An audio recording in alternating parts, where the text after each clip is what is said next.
अगर आप central government jobs में अपना ब्राइट फ्यूचर तलाशते हैं और इसके लिए जरूरी तैयारी में भी आप जुटे रहते हैं तो आपके लिए एक बहुत ही अच्छी खबर है कि अब ज्यादातर सेंट्रल गवर्नमेंट जॉब्स के लिए जल्द ही ऑनलाइन एलिजिबिलिटी टेस्ट यानी CET कंडक्ट किया जाएगा, जिसे NRA यानी नेशनल रिक्रूटमेंट एजेंसी कंडक्ट करेगी।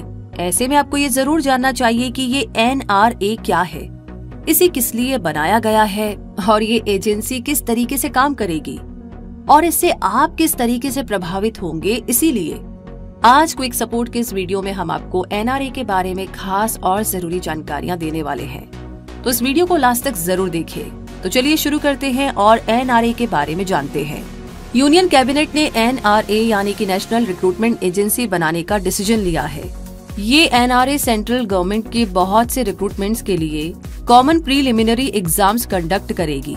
इनिशियल लेवल पर यूनियन कैबिनेट ने 1517.57 करोड़ का अमाउंट NRA के लिए अप्रूव किया है, जो 3 सालों के लिए है। इस अमाउंट में NRA को एस्टेब्लिश किया जाएगा और एस्पिरेशनल डिस्ट्रिक्ट्स में एग्जाम सेंटर सेट किए जाएंगे। लेकिन NRA की जरूरत क्यों महसूस की गई?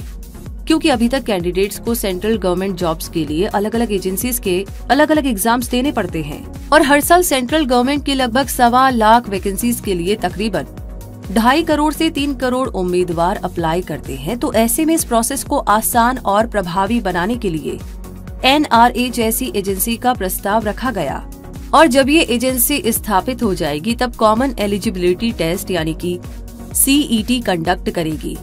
तो सवाल ये है कि क्या NRA सभी गवर्नमेंट वैकेंसीज के लिए टेस्ट को कंडक्ट करेगी? तो शुरुआती स्तर पर NRA CET ऑर्गेनाइज करेगी ताकि ग्रुप B और ग्रुप C यानी नॉन टेक्निकल जॉब्स के लिए कैंडिडेट्स को शॉर्टलिस्ट किया जा सके। ये काम अभी स्टाफ सिलेक्शन कमीशन यानी कि SSC, रेलवेज रिक्रूटमेंट बोर्ड यानी कि SSC और institute of banking personal selection यानी कि IBPS के द्वारा किया जा रहा है। कुछ टाइम के बाद इसमें ज्यादा एग्जाम्स को भी शामिल किया जाएगा। इस एजेंसी में SSC, IBPS और RRB के रिप्रेजेंटेटिव्स शामिल होंगे। वैसे आपको ये भी पता होना चाहिए कि present recruitment agencies IBPS, RRB और SCC अपनी जगह पर बनी रहेगी।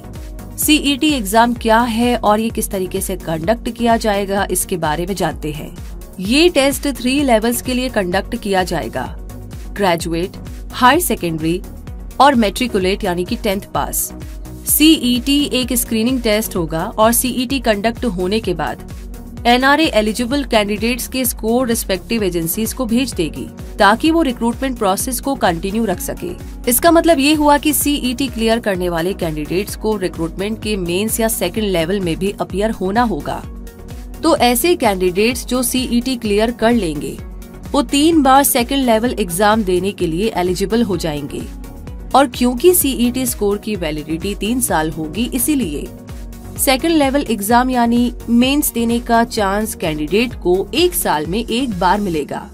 उन्हें इन 3 सालों में बार बार स्क्रीनिंग टेस्ट या प्री टेस्ट देने की जरूरत नहीं होगी। अभी जो कैंडिडेट्स प्री टेस्ट पास कर लेते हैं पर मेन एग्जाम यानी टियर 2 में फेल हो जाते हैं, उन्हें फिर से अगले साल प्री टेस्ट देना पड़ता है। तो ऐसे में आप ये जानकर के खुश हो सकते हैं कि CET आपका टाइम और एनर्जी दोनों बचा लेगा। अब आगे बात करते हैं कि CET स्कोर की वैलिडिटी क्या होगी।